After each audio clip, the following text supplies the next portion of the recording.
Después de años, 8 y medio largos años de resignación y silencio, los descontentos con el gobierno, que cada día son más, muchísimos más, se apresan en los próximos días a expresar su insatisfacción con tanto abuso, atropello y exceso que hemos sufrido los ecuatorianos durante la llamada Revolución Ciudadana.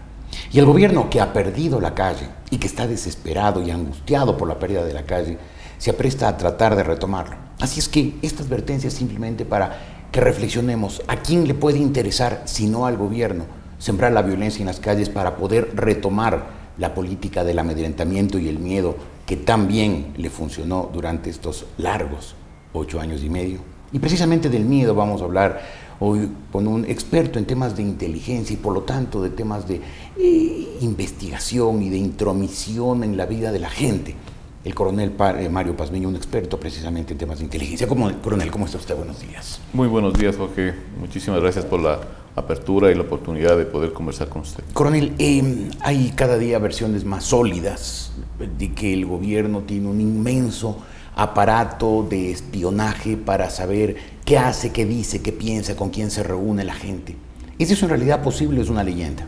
Bueno, de lo que hemos escuchado en los diferentes medios de comunicación y también a través de las redes sociales, se plantea una información que nace desde los Wikileaks mismo, del señor Assange, indicando que hay un cierto nexo entre cierta empresa europea con algunos países, y dentro de esos nombra al Ecuador y a la CNI. Pero la tecnología moderna permite una intromisión masiva en la vida de la gente, espiar a muchos ciudadanos. Esta empresa Hacking Team tiene un software especial, es por eso que lo comercializan. Este software especial le permite introducirse en 2 sistemas. El primer sistema, en el sistema informático, me refiero a su computadora personal, y el otro sistema en el de telefonía celular. Los dos pueden ingresar automáticamente allá y paralelamente hacer las siguientes acciones. Primero, desde su computador lo pueden activar para que el micrófono de su computador, el sistema de video que tiene su computador, pueda ser transmitido hacia otra estación y ver lo que está pasando en su entorno sin que usted se dé cuenta. O sea, usted está conversando, tiene prendida la computadora y están grabándole automáticamente, audio y video. Pueden también en este sistema hacer lo siguiente: pueden bajarse todos sus archivos, lo que tenga en la computadora, y llevarlos a otro terminal para ya analizar. Y todo esto a la distancia, sin tener que acceder físicamente a las computadoras. Y sin tener que estar en el país, necesariamente. Pueden hacerlo a través de ciertos portales que están en el exterior. ¿Y eso lo puedan hacer simultáneamente a decenas, a cientos, a miles de personas? Sí, lo pueden hacer. Hay plataformas que pueden realizar este tipo de monitoreo, seguimiento, escucha a una cantidad de unas 1.000, 2.000 personas en línea, es decir, a todos los que el gobierno puedan parecer a todos los que esta empresa quiera comenzar a chequear. Pero ha pedido, no puede. Esta empresa lo hace a pedido, pues no. Pero aquí hay una cosa sumamente interesante. ¿Cuál es la debilidad del tema? La debilidad del tema es que usted, si no tiene un sistema de analistas y un programa que se llama referencial de voz, no puede hacer un monitoreo exitoso. ¿Qué quiero decir con esto, Jorge? Que cada analista necesariamente tiene que recibir esta información de lo que bajaron de esa computadora y poderse a chequear qué es lo que tiene para poder sacar: esto me puede utilizar, esto no puedo utilizar, esto descarte, esto puedo utilizarlo para hacer cierto tipo de operaciones. Ese tipo de información necesita 1 o 2 analistas para bajar toda la información que tiene una computadora y poder chequearlo. Deberían estos estamentos contar con cantidad de analistas, y un analista no se lo forma de un día a otro día. Pero esa empresa seguramente tiene gente especializada. Esa empresa solo lo que hace es bajar la información. Pero no tendría sentido que el gobierno, que el correísmo en realidad hubiera contratado esa empresa si no tuviera los analistas como para poder decir, esto dijo esto, este dijo lo otro, esto van atando cabos, puedan llegar a inventarse alguna otra conspiración, alguna otra fantasía bueno, como la que ya se inventaron. No tenemos información. Usted me conoce, Jorge. Yo soy de las personas que hablo siempre con información veraz. Yo no tengo información de la cantidad, magnitud de analistas que tengan. Eso es una información reservada que lo mantiene la Secretaría de Inteligencia, los organismos de inteligencia. Pero yo lo que planteo acá es que necesitan tener una buena cantidad de analistas para hacer este tipo de monitoreo y selección de información. Y una vez que esos analistas pasan esa información, pasa a un centro que se llama un centro de análisis estratégico o táctico u operativo. Este centro de información operativa es la que dice, señores, esto es lo que tiene en definitiva esta persona y esto es la forma como se tiene que actuar con esa persona. Esa es la forma como actúa esta empresa Hacking Team, proporcionando la información, le da al país que pide o que tiene el contrato y le entrega este material. O sea, le bajan correos. Ahora, supongo que esto es absolutamente ilegal. Es completamente ilegal. Además de es completamente ilegal. Inmoral, antiético. Es completamente ilegal. Fascista. Completamente ilegal. El punto aquí, lo interesante es lo siguiente, que el momento que se hace esta penetración en el sistema informático que usted tiene, aún no hablo de los teléfonos, pero me voy a la situación de informática, lo que sucede es lo siguiente, que no solo pueden sacar información, sino que le pueden plantar información. Sí, plantarle pruebas para eventualmente le pueden acusar a alguien. Plantar documentos, le pueden plantar fotografías, le pueden plantar un sinnúmero de documentos. Pongo un ejemplo. No me voy a referir al caso ecuatoriano porque usted sabe aquí, después toman esto como que alguien está haciendo una acusación. Claro. Voy a plantear un ejemplo X. Pongamos que en España, que es uno de los que está pidiendo este tipo de servicios, una persona en España contraria al gobierno, entran a su computadora, no encuentran nada, pero quieren causarle un daño a esa persona porque es un opositor a ese gobierno. Entonces le plantan allá contactos con el crimen organizado, le ponen correos con, yo qué sé, mafias de trata de personas, de drogas. Y le pueden vincular con narcotráfico, con pederastia, con todo. Pornografía infantil, con cualquier le ponen locura. todas las cuestiones ahí y le dejan Pero listito. Eso es poco probable que ocurra en España, que es una sociedad ya democrática. Bueno, avanzada. claro, es más posible que exista en países con... En países donde los derechos y las libertades no se encuentran, yo diría, constitucionalmente respetados por las autoridades. Es decir, constitucionalmente existen. Existen, pero no son respetados. Los atropellan. Claro. Ahora, ¿usted cree, por su experiencia en el tema de inteligencia, coronel, que eso está ocurriendo ya en el Ecuador? ¿Que el correísmo en efecto lo está haciendo? Bueno, fíjese, hay un sinnúmero de indicios indicativos de que hay fugas de información que comprometen directamente a las personas como tales. Pongo ejemplos concretísimos. El tema de Marta Roldós, ¿recuerda usted? Le bajaron una cantidad de documentación personal de su computadora y lo hicieron público. La señora dirigente del MPD, la señora Zamora, Mary Zamora, hicieron una campaña horrorosa, subiéndole, plantándole fotografías en actividades completamente controversiales. Y puedo seguir nombrando así nuevas personas. O sea, usted me está dando ejemplos para decir que hay indicios de que sí, que el gobierno hay indicios, bueno, tiene no un puedo programa decir, masivo de espionaje. Correcto. No puedo decir el gobierno, Jorge, ni ninguna persona específicamente. Bueno, a lo mejor son las monjitas de la caridad, puede pero ser, parece más, pero menos aquí probable. El punto es que existen indicios claros de que se está violentando la intimidad de las personas. Se está atropellando un derecho básico y a la una libertad de las personas. Claro. Y eso es gravísimo. Pero recordemos también una cosa, Jorge, que este tipo de crímenes informáticos son gravísimos porque no solo generan esta violación de la intimidad personal, sino también comprometen a los gobiernos. Voy a poner 3 ejemplos puntuales. Recuerde usted el caso Watergate, Estados Unidos. Le costó el puesto al presidente de la República por estas pinchadas y estas actividades de espionaje que se estaban haciendo. Me voy a una parte mucho más cercana al Ecuador, el Perú. El señor Vladimiro Montesinos recordará las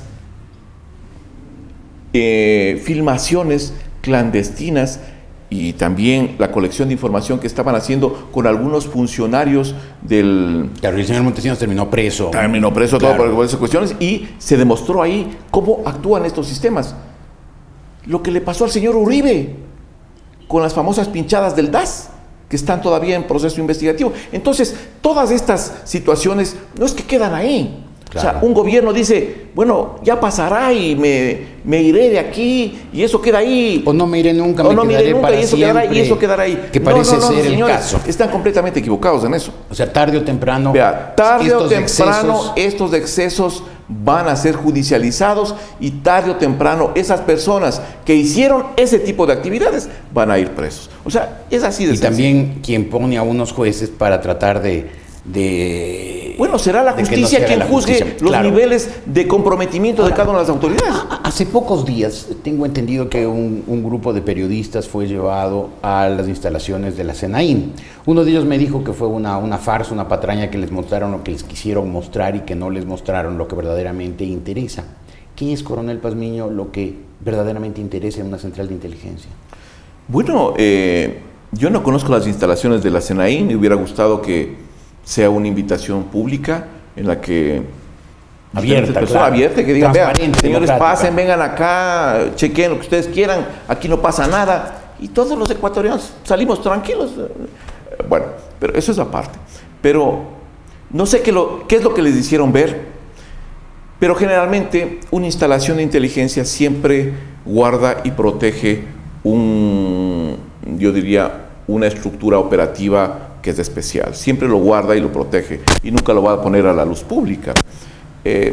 Sin embargo, de ello, pues creo que existió, entre comillas, un cierto nivel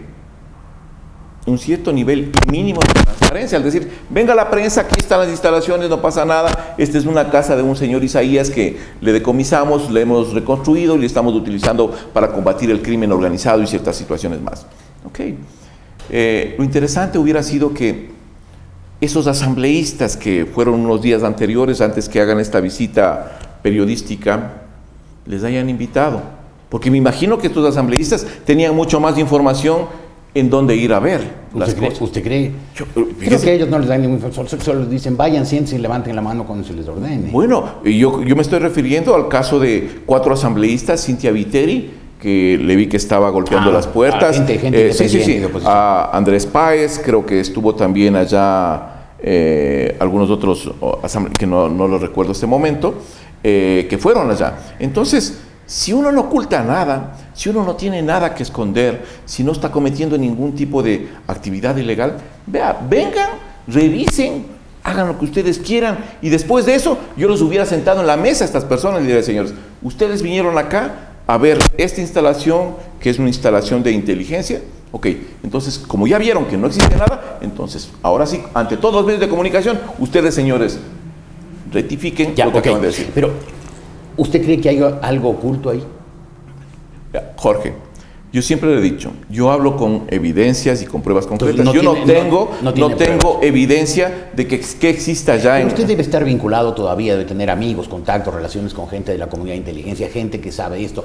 Porque haber traído esos equipos al Ecuador, si es que en efecto ocurrió, debe haber significado buscar técnicos, expertos para que los instalen, para identificar a las personas a las que hay que seguir, interferir, entrometerse en su vida privada, en sus... Me imagino, Jorge, y por lo tanto, más de una persona en el Ecuador debe saber que eso ocurrió. Bueno, tiene que haber, pero recuerde una cosa, que las estructuras de inteligencia militar y policial, que eran unas estructuras de inteligencia orientadas específicamente a la seguridad del Estado ecuatoriano, y aquí quiero diferenciar. Una cosa es el Estado ecuatoriano, la institución, y otra cosa es un sistema de inteligencia de carácter político. O sea, represión por parte de un gobierno. Son cosas completamente, digamos, que se separan diametralmente. La una vela por los intereses de la nación como tal y la otra vela por intereses políticos. De la persona que está liderando esa organización política, un movimiento político, sí, en definitiva. Entonces, ahí se incurre en este tipo de problemas y atropellos. Es decir, usted lo que me está diciendo es que la comunidad de inteligencia fue desmantelada o fue, como en su caso, porque estaba dirigida a proteger la nación, mientras que el gobierno estaría interesado más bien en una comunidad de inteligencia que le sirva para protegerse a él, para protegerse del correísmo. Bueno, yo lo que digo es que el sistema de inteligencia fue desmantelado porque a criterio de las autoridades y del gobierno era un sistema de inteligencia que era completamente obsoleto, que era un pésimo sistema de inteligencia del que yo siempre he repetido y me mantengo. Ese es el criterio del presidente de la República, pero me gustaría que el mismo presidente revise lo que dicen en Latinoamérica, lo que decían antes del gobierno del presidente Correa, indudablemente, del sistema de inteligencia ecuatoriano. Hay unas publicaciones del ejército peruano galardonando y exaltando el profesionalismo del mejor sistema de inteligencia latinoamericano, el sistema de inteligencia ecuatoriano. El que fue desmantelado por sí, señor. Tengo que hacer un corte, coronel Pazmiño. Al regresar quiero preguntarle si usted en todos sus años como miembro de la comunidad de inteligencia interfirió teléfonos, correspondencia, siguió ilegalmente a alguien con fines políticos. Se lo haré, esa pregunta se la haré al volver. Coronel Pazmiño, esa estructura de seguridad e inteligencia previa al correísmo que usted dice que ha sido elogiada internacionalmente, usted participó en ella. ¿Esa comunidad participaba en alguna acción ilegal? ¿Usted alguna vez intervino o supo de intercepciones telefónicas, de correspondencia, seguimientos, intromisiones en la vida privada con finalidades políticas? No estoy hablando de seguridad nacional. No. Con finalidades políticas, indudablemente que no. O sea, tenemos que creer que ninguno de los gobiernos anteriores previos al correísmo pueden haberlo hecho. No tengo los argumentos para decir lo hicieron o no lo hicieron. Pero aquí hay una cosa que es importante, Jorge. Los sistemas de inteligencia en la época que yo estuve prestando servicios dentro del ejército ecuatoriano tenían un presupuesto bastante precario. Le voy a poner un ejemplo para que usted vea cuál era el presupuesto de un destacamento de inteligencia. Destacamento de inteligencia que tenía alrededor de unos 17 hombres. $450 para moverse en la zona, para poder activar fuentes, o sea, comprar información. $450 diarios. $450 como parte del presupuesto mensual que tenía ese destacamento. Para operaciones de inteligencia. O sea, si se mandaban a comprar unos sándwiches ya se les acababa el presupuesto. Ahí no había cómo hacer esas cuestiones. Y usted mendigaba a las unidades para que le colaboren con poco de recursos y poder ir a chequear ciertas áreas operativas donde necesitaba recabar información. Pero ustedes tenían, por ejemplo, aparatos de intercepción telefónica. Ya. En el tiempo que yo estuve allá, jamás existió ahí sistemas de este nivel de tecnología, o peor, de las anteriores. Algo más rústico, pero algo no, lo que existía en ese tiempo y nosotros basábamos era en la inteligencia humana. Es decir, inteligencia humana son colaboradores informantes. Usted recluta a esas personas para proporcionar la información. Recuerde una cosa, que los sistemas de tecnología o tecnológicos no son tan fiables, porque yo me pongo de acuerdo con usted. Este momento, prendemos nuestros celulares y comenzamos a hablar de un golpe de Estado. Entonces, si me están pinchando, se llevan la información y arman un tremendo relajo. Pero nos hemos puesto los dos de acuerdo. Pero si tonteando. Les tontean también. Si yo pongo aquí a una persona que participe de esta conversación y él es mi informante o mi colaborador, es diferente. Porque él me va a decir, ¿sabe qué? Se pusieron de acuerdo los dos para hablar de esta cosa. O sea, eso es lo que utilizamos nosotros. Lo que usted me está hablando es que infiltraban gente en organizaciones potencialmente peligrosas para las amenazas del Estado ecuatoriano y la institución. Incluidas amenazas políticas. Fíjese, las amenazas políticas no eran un campo de acción de inteligencia militar, era un campo de acción netamente policial, porque recuerde, usted tenía la seguridad política, que era un estamento de la Policía Nacional. Las Fuerzas Armadas no infiltraban un partido político, una cámara empresarial, una organización sindical o campesina. No eran blancos, nosotros llamamos blancos objetivos, si que cabe el término decirlo, no eran objetivos para la seguridad del Estado ecuatoriano. Esos no son objetivos políticos. Nuestros objetivos estaban orientados específicamente hacia la situación de crimen organizado, hacia la situación de tráfico de armamento en las fronteras, hacia la presencia de grupos de terrorismo internacional. Ahora, usted estaba vinculado a ese medio. ¿Sabía usted si la policía sí hacía eso? ¿Infiltración a organizaciones políticas con fines políticos? Yo creo que esa pregunta debería contestar la Policía Nacional, pero le planteo lo siguiente. Nosotros siempre mantuvimos en inteligencia se mantiene lo que se llama la compartimentación de las operaciones. ¿Qué quiero decir con esto? Compartimentar operaciones significa que cada estamento se maneja y no pasa información al otro, a menos que ese otro estamento tenga interés en el campo este. Si es que cada uno tiene su faja de trabajo, su faja operativa, ninguno compartía. Es cierto, pero usted estaba en el mundo ese, en el mundo de la inteligencia. Usted debe haberse enterado, ciertamente, si es que había operaciones de infiltración política por parte de la policía, aunque usted no hubiera participado en ellas. Bueno, fíjese, yo lo que puedo decir es que si había una dirección de investigación política, algo así, creo que tenía la Policía Nacional, no recuerdo yo. Me imagino que ellos tenían objetivos dentro de esta estructura y tenían que controlar bien. Ahora se dice, coronel Pazmiño, que el espionaje es masivo. Los casos que usted mencionó de fuga de información, que es altamente sospechosa. Y además se comenta que los teléfonos, muchísimos teléfonos están interceptados, que hay intromisión en las comunicaciones, en redes sociales, en el internet, en los correos electrónicos. Y aparentemente pues esto se ha vuelto una forma del gobierno de defenderse de conspiraciones reales o más probablemente imaginarias, y que eso en el Ecuador ha llegado a ser este momento ya casi masivo. ¿Tiene usted alguna sospecha de que eso en realidad está ocurriendo? Bueno, es un ambiente en todo el país en donde diría casi totalidad de los ecuatorianos piensan que le están pinchando. No, casi la totalidad. Quienes tienen algún tipo de actividad que el gobierno en su paranoia pueda creer que es desestabilizadora. Sí. Por ejemplo, yo he visto en algunos funcionarios públicos que han denunciado que sus comunicaciones telefónicas están siendo interceptadas. La suya.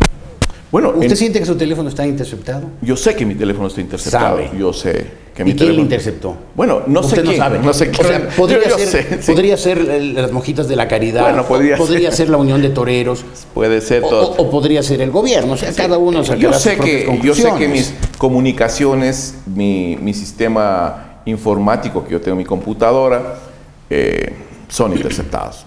A tal punto que... ¿Su computadora también? Sí. O sea, es parte del trabajo que me imagino están haciendo, pero está bien porque... ¿Y cómo va a estar bien? Está pésimo. Fíjese, yo digo está bien por lo siguiente, porque si ellos me consideran a mí que soy un blanco potencial, les digo, vean señores, ahí está, revisen, cojan, pero déjenme cómo están las cosas, no me muevan mucho los archivos que tengo, nada más. ¿Y le han movido mucho sus archivos?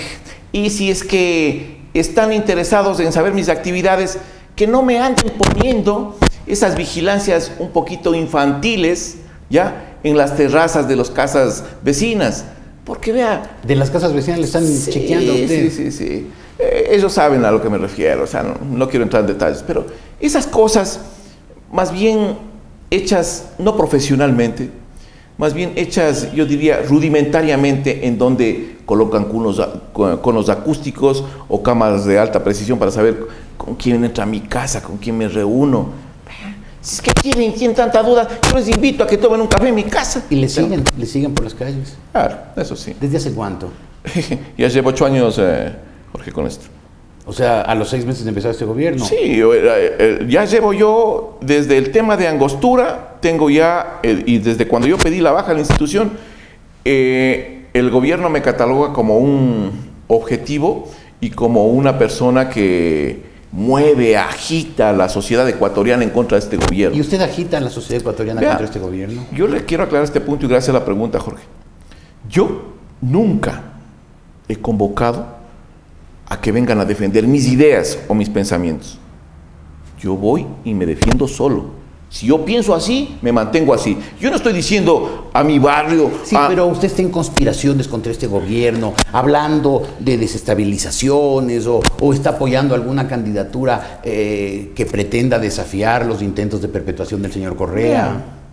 Cuando salieron estas declaraciones manifestando que nos habíamos reunido la señora asambleísta Lourdes Tibán, el señor Andrés Páez, el señor Villasís y mi persona para complotar contra el gobierno, la primera pregunta que yo les dije inmediatamente es: demuéstrenme, señores, demuéstrenme. ¿Pero usted se reunió con ellos? Nunca me he reunido con esas tres personas. Al señor Villasís ni lo conozco, no tengo la suerte de haberle estrechado la mano o saludado con él. ¿No conoce al doctor Páez, a la doctora Tibán? Permítame ir de punto a punto. A la señora asambleísta Lourdes Tibán, a la señora asambleísta le he visto 2 veces. La una hace unos 3 o 4 años atrás y la última hace 1 mes y medio atrás en el lanzamiento del libro del señor Clever Jiménez en la Universidad Autónoma de Quito. En la Universidad Andina Simón Bolívar. ¿Con el doctor Páez? Y con el doctor Páez me vi en ese acto, eso fue hace 1 mes atrás, y luego lo he visto en la tribuna de los CIRES con otras personas. Usted habla de política, usted conspira, usted habla de que sería bueno que este gobierno enmendara o hay que detener estas enmiendas constitucionales que son tan violatorias de la Constitución. Usted ha hablado con militares, ha hablado con policías. Gracias. Jamás. Y eso, vea. ¿Usted se reúne con sus amigos y habla de qué? Del clima, del No me reúno con militares. No digo con sus amigos, ¿no? Sí. No. Y digo porque tengo una gran cantidad de amigos militares. No me he reunido con militares para hablar situaciones de política. No he visitado un solo cuartel desde que salí de las Fuerzas Armadas a las que yo me honré. ¿Y a usted le ha buscado, coronel? Porque hay gente que usted lo considera un tipo importante. A mí me llaman para pasarme informaciones. Yo las recibo como... ¿Y qué hace con ellas? Las analizo primero para ver... ¿Y después? Después les veo, las desecho o las tengo yo con la reserva del caso. ¿Por qué con la reserva del caso? Porque son actos de corrupción, por ejemplo, hay que denunciar. No. Quizás no ahora, que los jueces del señor Yalki y del señor Chiriboga no van a permitir nada, pero... Jorge, pero cuando haya cuando yo tenga libre informaciones que apuntalen de un acto de corrupción que se sustenten con evidencias, yo no necesito que me vengan a estar indicando o esperando el tiempo. Yo lo hago frontalmente y así lo he hecho.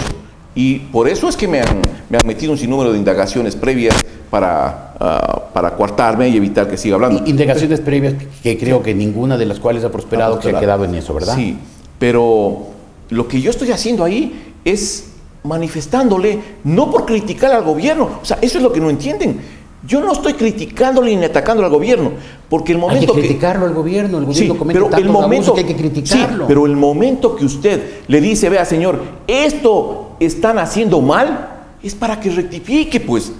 No. Pero ahora, si no lo hacen, es problema de ellos, pero aquí lo que no de ellos, de él, bueno, que se cree sabio, perfecto, infalible. Pero ese es así. Pero entonces usted, porque usted fue candidato alguna vez del Partido Social Cristiano, sí. debe tener relaciones todavía con alguien del Partido Social Cristiano. Sí. ¿Hace política? No. O sea, usted está al margen de la política hoy. A raíz de lo que yo participé en las elecciones para asambleísta, yo mantengo una excelente relación con gente del partido aquí provincialmente. ¿Y con ellos habla de política? ¿Se reúne? ¿Conspira? Me he ido al partido exactamente 2 veces. Y la última que me fui fue hace unos 15 días atrás para entregarles la invitación al lanzamiento del libro. Pero entonces usted debería hacer política, es obligación en este momento. No, yo creo que hay que hacer un gobierno abusivo, con afanes de perpetuación, del cual se dice que cometió unos actos monumentales de corrupción. Pues hay que hacer. No no hacer crítica de este gobierno es volverse un poco cómplice de este gobierno y de todo el atropello de derechos, garantías y libertades que estamos padeciendo los ecuatorianos. Completamente de acuerdo. Hay que hacerlo y hay que hacerlo frontalmente. Y yo lo he hecho. Frontalmente he salido a los medios de comunicación cuando me han dado una apertura para denunciar y decirlo.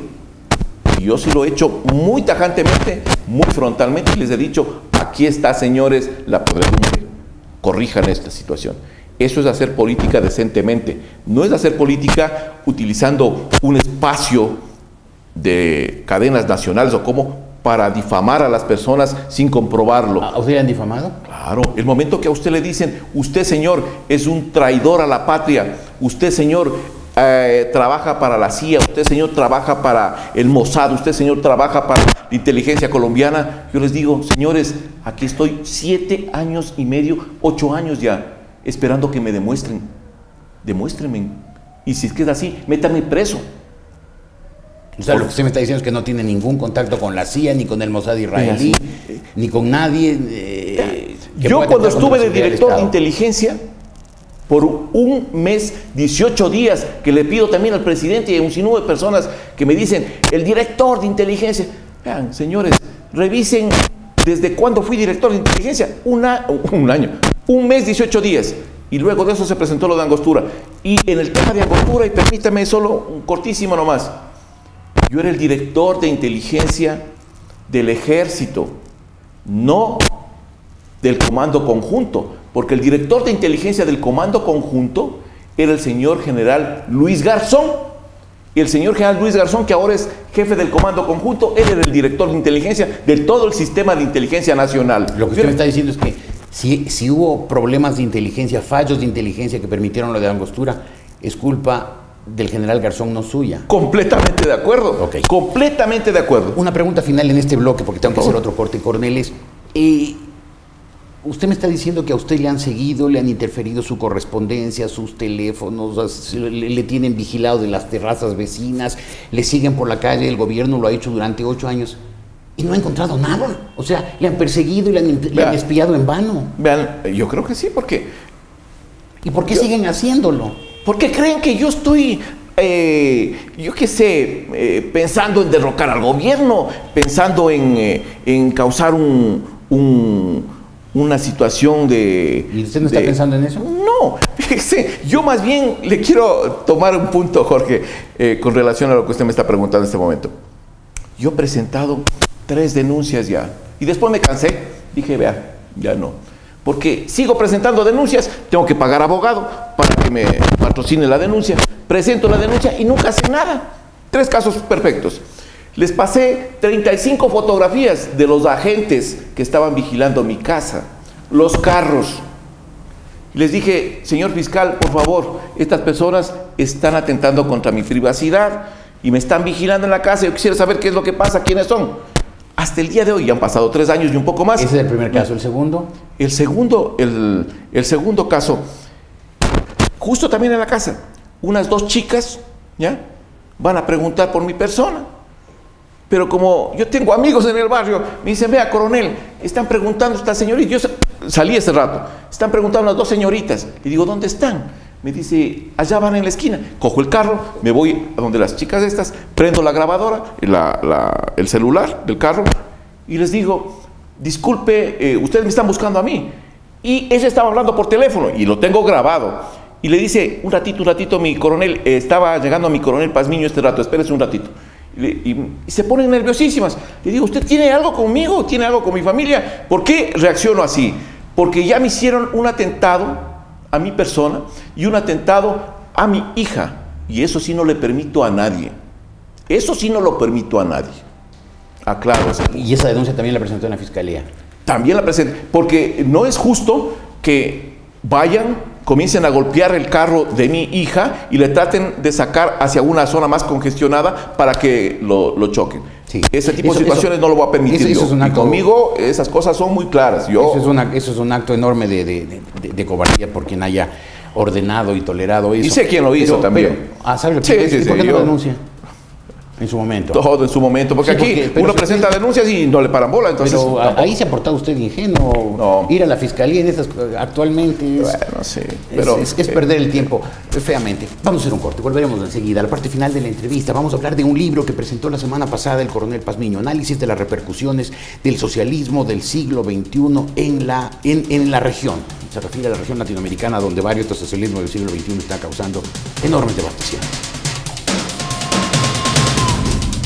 El miércoles de la semana anterior, el 29 de julio, el coronel Pazmiño presentó este libro, Análisis de las repercusiones del socialismo del siglo XXI en la región. Es una recopilación de trabajos de algunos intelectuales latinoamericanos analizando este fenómeno circunstancial que está padeciendo América Latina y unos pocos países tomados por el populismo que como lo ha venido haciendo desde el siglo XIX, va tomando diferentes nombres, diferentes denominaciones para engañar, para capturar a las mentes más vulnerables. El nombre actual es del socialismo del siglo XXI y en este libro hay también pues, un trabajo del coronel Pazmiño, las 7 estrategias del socialismo del siglo XXI en el Ecuador. Brevemente, así como compendio, coronel Pazmiño, ¿cuáles son las repercusiones del socialismo del siglo XXI en el Ecuador? Las repercusiones del socialismo del siglo XXI en el Ecuador son gravísimas, porque ha llegado yo no lo podría denominar como una corriente política, sino más bien yo le diría como un populismo enraizado, sin ninguna orientación ideológica, que lo que quiere es fragmentar la sociedad ecuatoriana, confrontar la sociedad ecuatoriana y destruir los estamentos más importantes de la nacionalidad ecuatoriana, del Estado ecuatoriano, para perpetuarse en el poder. ¿Cuáles serían esas bases institucionales? Fuerzas Armadas, la Policía Nacional, la prensa independiente, la prensa independiente, la Justicia Nacional, la misma Asamblea Nacional. O sea, todo... O sea, usted dice... El correísmo tiene un plan deliberado de destruir las instituciones que son los pilares de la sociedad para así, en medio de ese desastre, el señor Correa poder perpetuarse.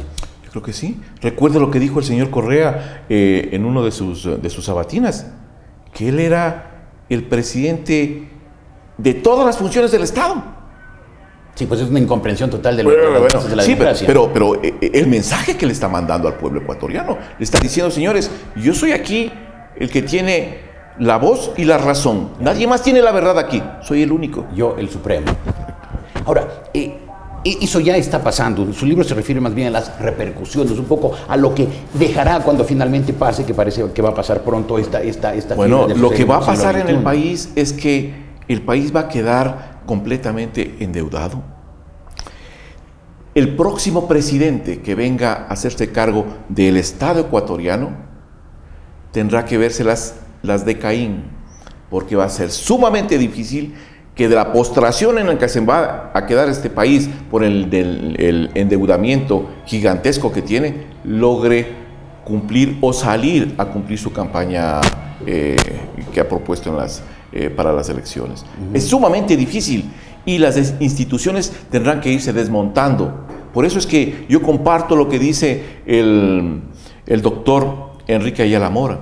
Es necesario que la sociedad ecuatoriana piense en formular una nueva asamblea constituyente de amplios poderes para rehacer todo este famoso socialismo del siglo XXI. Ahora, usted dice la estrategia del socialismo del siglo XXI, que de alguna manera se ha visto que se aplica en la Argentina, en Nicaragua, en Bolivia, obviamente en Venezuela y en el Ecuador. Esto de destruir las instituciones.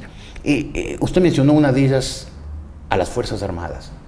El correísmo ha logrado penetrar, infiltrar, infectar las Fuerzas Armadas ecuatorianas. Fíjese, yo creo que como hace un buen análisis mi coronel Alberto Molina también en un artículo sobre el socialismo del siglo XXI y las Fuerzas Armadas ecuatorianas, pero el momento que usted considera, o cómo le considera el socialismo del siglo XXI a una institución militar o institución armada, como un enemigo potencial a un proceso revolucionario. ¿Y qué dice el Foro de Sao Paulo con relación a esto? Que es necesario eliminar esa amenaza. Y para eliminar esa amenaza hay que comenzar a crear, paralelamente a esta estructura militar, crear otros elementos. Ejemplo, lo que está pasando en Venezuela, las famosas milicias bolivarianas, lo que está pasando en Nicaragua, con los comités de seguridad ciudadana, lo que está pasando en el Ecuador, como los comités de defensa de la revolución ciudadana. Entonces, esos comités, a la larga o a la corta, van a salir a confrontar con el mismo pueblo, lo que está pasando ya. Pero en Venezuela, el que se sostenga un régimen tan absurdo, tan demoledor como el del coronel Chávez y ahora el del señor Maduro, es porque las Fuerzas Armadas fueron infiltradas. Y las Fuerzas Armadas venezolanas hoy son en gran medida parte del proceso chavista. Y también una cosa... En el caso ecuatoriano, las Fuerzas Armadas ya son o empiezan a dar síntomas de ya no estar pensando en el Ecuador, sino en el modelo político correísta. Bueno, yo lo que creo al momento es que las Fuerzas Armadas ecuatorianas mantienen claramente definidos sus objetivos y claramente definidos sus misiones. Yo no creo que al momento estas Fuerzas Armadas, gloriosas Fuerzas Armadas, estén defendiendo un partido político o, perdón, una ideología política. Porque ese rato esas Fuerzas Armadas serán el irrespeto y la burla de toda una sociedad. Porque en Venezuela, gran parte de la represión contra el pueblo que obviamente es indignado, porque quizás el país en recursos naturales más rico del continente, por lo menos de la región latinoamericana, se muere de hambre. Hay escasez prácticamente de todo. Y claro, la gente está indignada, se rebela, pero han convertido a las Fuerzas Armadas en fuerzas de represión callejera. Aparentemente en las enmiendas que el gobierno está tramitando y cuya segunda fase será en diciembre, también hay una enmienda para de alguna manera lanzar a las Fuerzas Armadas a la represión callejera. ¿Se prestarán las Fuerzas Armadas a disparar contra el pueblo ecuatoriano? Si lo ponen en la enmienda o en cualquier ley en la cual diga o crean estos señores de la Revolución Ciudadana que las Fuerzas Armadas ecuatorianas, y eso lo puedo decir yo y lo puedo garantizar, que las Fuerzas Armadas ecuatorianas van a salir a reprimir, a matar al pueblo ecuatoriano, están completamente equivocados. Pueden no salir necesariamente a matar, pueden salir simplemente a ocupar las calles para amedrentar, cumpliendo consignas políticas. Eso es parte de un plan de defensa interna. Pero recuerdo lo que ha pasado ya aquí en el país.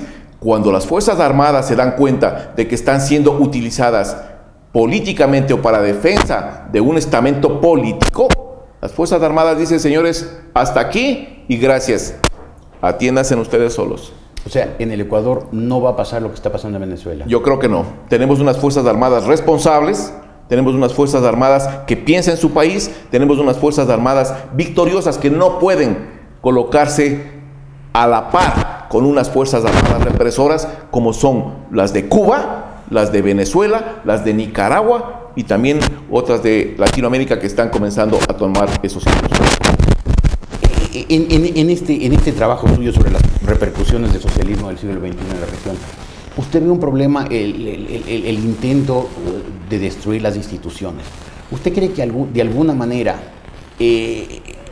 desmontar el aparato correísta va a ser complicado, como fue en los países de Europa del Este, desmontar el aparato que al amparo del Ejército Rojo y del Imperio Soviético rigió ahí durante casi medio siglo?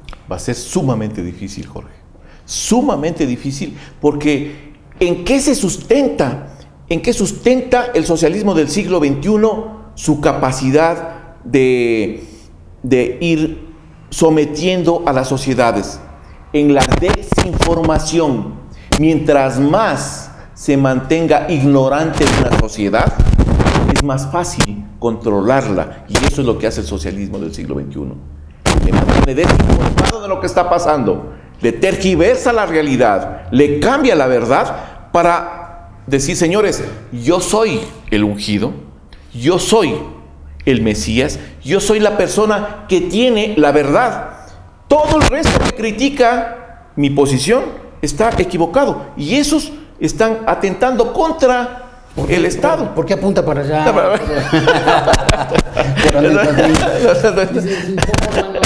Es que esto...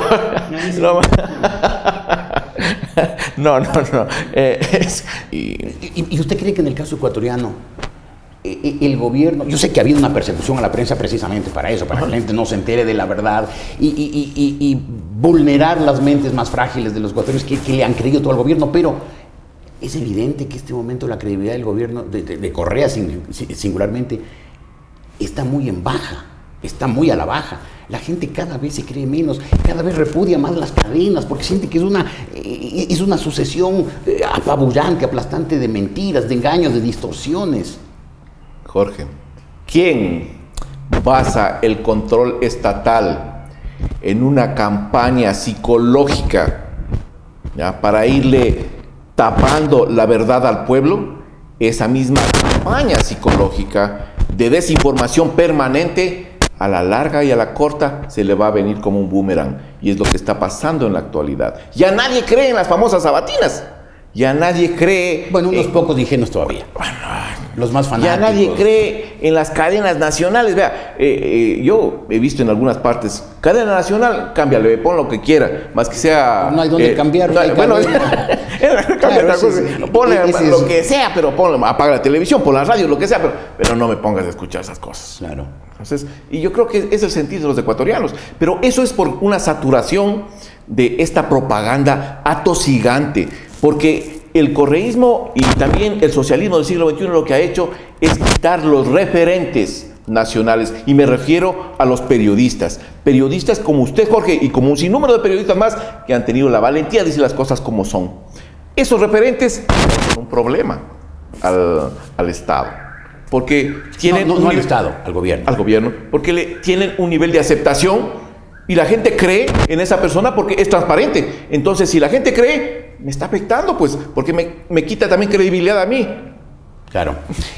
Una pregunta final, coronel Palmiño. Después de haber estudiado el socialismo del siglo XXI, el correísmo, para publicar este libro, haber tenido contacto, haberse reunido con gente, con los estudiosos que participaron en la elaboración de este libro, ¿usted cree que el socialismo del siglo XXI en América Latina ya está dando sus últimas bocanadas, que ya está en una etapa de agonía?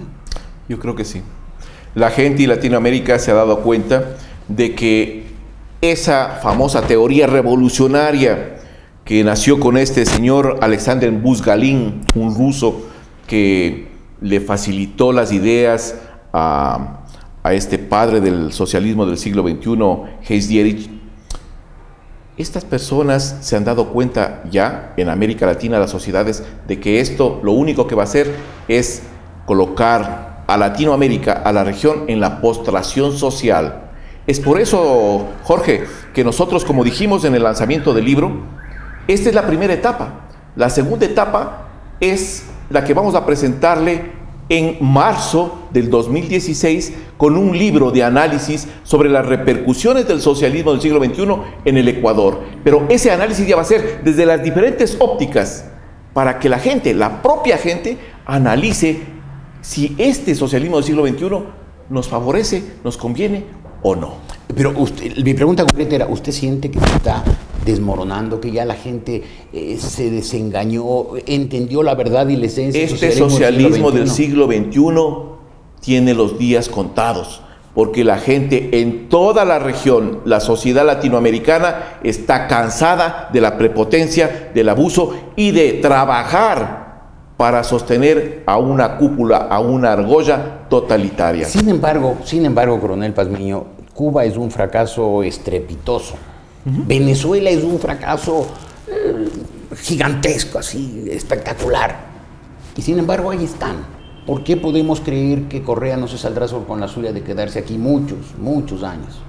Porque a diferencia de los otros países en donde las sociedades, sea en Cuba, Nicaragua y Venezuela, estos totalitarios, estos caudillos populistas, lo que hicieron es inmediatamente crear estas alianzas con las Fuerzas Armadas y lograr convencer a la población. Pero aquí las cosas son diferentes. Pero aquí lograron convencer, engañar a una gran parte de la población.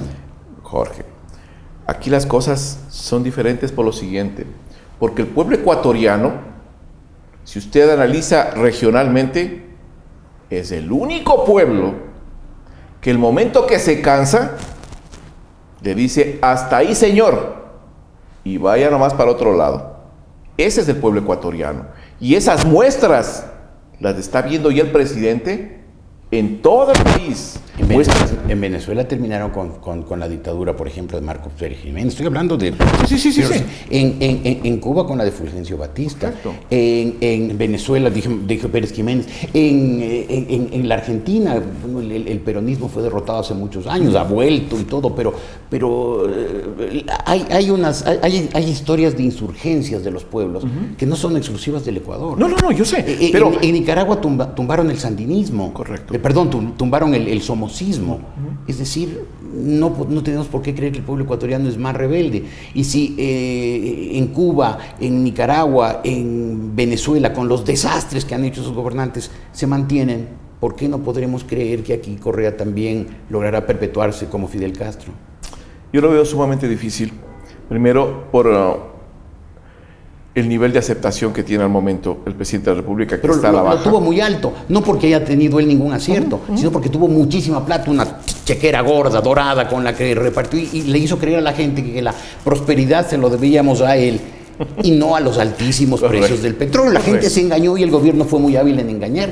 La gente se está dando cuenta de la verdad ahora. Cuando llega la crisis se lo ve a un Correa desesperado que no tiene idea cómo se administran los recursos del Estado y que lo único que se le ocurre es empezar a crear impuestos, tasas, imposiciones, inclusive a confiscar lo que intentó hacer con las herencias de la gente, porque se da cuenta que sin chequera de oro Correa no sabe administrar el país, o sea, está desesperado. Sin embargo, así mismo se vio en Cuba, así mismo ocurre en Venezuela, y sin embargo, ahí están sus déspotas. Hay dos cosas que comparto con usted, Jorge, pero hay una cosa que me permito puntualizarla. En esos países que hemos nombrado, Venezuela, en el tema de Cuba, en el tema de Nicaragua, esas fuerzas armadas ya fueron infiltradas y fueron politizadas para apoyar estos gobiernos. En este país, yo creo todavía en que las Fuerzas Armadas no van a prestarse para ese juego político. Ojalá no se equivoque. Gracias, coronel. Gracias, Jorge, por haber estado aquí, por la invitación. Y me permito recomendarles este libro, Análisis de las repercusiones del socialismo del siglo XXI en la región. Es un libro de una recopilación de artículos, de reflexiones muy sólidas, muy profundas, hecho por el coronel Mario Pazmiño, quien tiene también uno de los estudios sobre precisamente las repercusiones de este populismo que hoy se llama socialismo del siglo XXI en esta América Latina tan propensa, penosamente tan propensa desde el siglo XIX a caudillismo como los actuales.